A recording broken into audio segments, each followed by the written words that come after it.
Les universités africaines face à la promotion des diplômes pour le chômage. C'est la grande équation à plusieurs inconnues qui remet en cause le système éducatif dans la plupart des pays africains. Au lendemain des indépendances, l'intelligentsia africaine s'est très tôt surestimée. Les bourses d'État dans l'Hexagone pour former les premiers cadres africains et le programme obsolète calqué sur un apprentissage à la bureaucratie ont tracé le chemin d'un système éducatif essentiellement orienté vers la fonction publique. À cette époque, il était question d'apprendre aux colonies la gestion d'État calquée sur un modèle non africain. La démarche avait pour réponse l'offre. Mais très tôt, les nouveaux diplômés n'arrivaient plus à s'insérer dans la vie professionnelle. Aujourd'hui, alors que dans les autres universités du monde et même dans les lycées et collèges, les apprenants sont orientés vers la recherche, les expériences, la création et le développement de l'auto-emploi, les jeunes étudiants africains continuent de se faire décerner des diplômes pour faire valoir leurs compétences au chômage. Pourquoi nos enfants sont obligés de souffrir en Afrique, de pourrir dans les rues de nos quartiers, alors qu'ils sont premiers de leur classe? Le système éducatif qui a été mis en place, c'est pour servir le colon, c'est pour servir les églises. Il n'y a que ça. Maintenant, on n'a pas changé le modèle.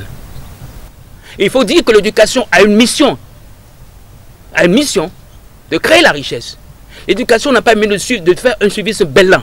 Nous avons fait un service bellan. Il faut repenser, il faut faire un programme général d'éducation. Le programme d'enseignement doit changer. Le programme, ce qu'on nous enseigne, regardez combien de chômeurs sortent. Nos universités, nos écoles sont des usines à former que des chômeurs et des perroquets. Des gens qui savent réciter les choses, surtout dans la partie francophone. L'une des grandes récriminations contre la formation dans les universités africaines est son déphasage non seulement avec les réalités socio-culturelles, mais aussi avec les besoins de l'emploi. Dans les facultés des universités publiques, les amphithéâtres sont pleins à craquer et pourtant chaque année, de nouveaux bacheliers sont déversés dans ces mêmes facultés. Dans les pays où le SMIC est à moins de 50 000 francs CFA, la scolarité dans les universités privées est au-delà de 400 000 francs CFA et les parents tentent désespérément de trouver une place à leur progéniture malgré l'effectif déjà pléthorique. Et même si les universités privées viennent en aide, le constat reste le même à la fin de la formation, l'emploi n'existe pas. Il va se retrouver à faire des branches, à se recycler, à se re-recycler, parce qu'il n'y a que ça qui lui reste. À 22 ans, il aurait fini, il va faire des spécialités qui ne lui serviront à rien parce qu'il n'aura même pas de boulot derrière. Regardez à l'université, vous avez combien de géographes? À l'UNB, il y a plus de 50 000 géographes, ou plus. Pour servir à quoi?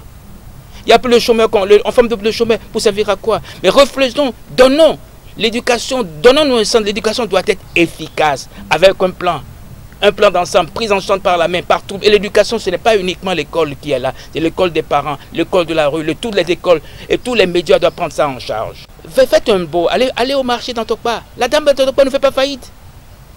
Les mathématiques, elle le connaît bien, elle n'a pas besoin. Quand l'internet, quand le téléphone portable est arrivé, elle a pris ça immédiatement, elle sait ce que c'est. Donc, si vous voyez les artisans, ils gagnent de l'argent plus que le fonctionnaire. Qu'est-ce qui se passe? Le maçon, il a déjà fini sa maison avant que vous... tous les gens, ils ont fait. Les grandes maisons à Cotonou, c'est eux qui l'ont construit. La question fondamentale, est-ce que l'éducation est efficace et efficiente? Question fondamentale.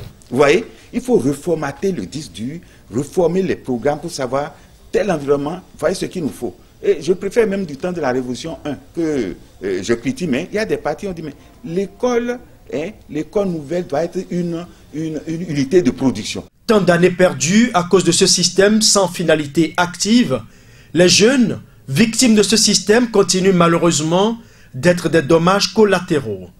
Les différents acteurs de la société civile et les États généraux devraient reconsidérer cette situation dont l'urgence n'est plus à démontrer.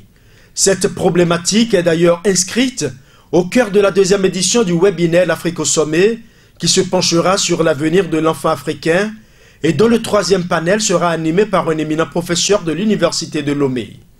Tout sur les travers du système éducatif africain et les approches de solutions.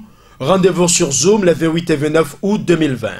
Il est plus qu'évident que l'école doit désormais servir à former des piliers pour amorcer le développement de l'Afrique.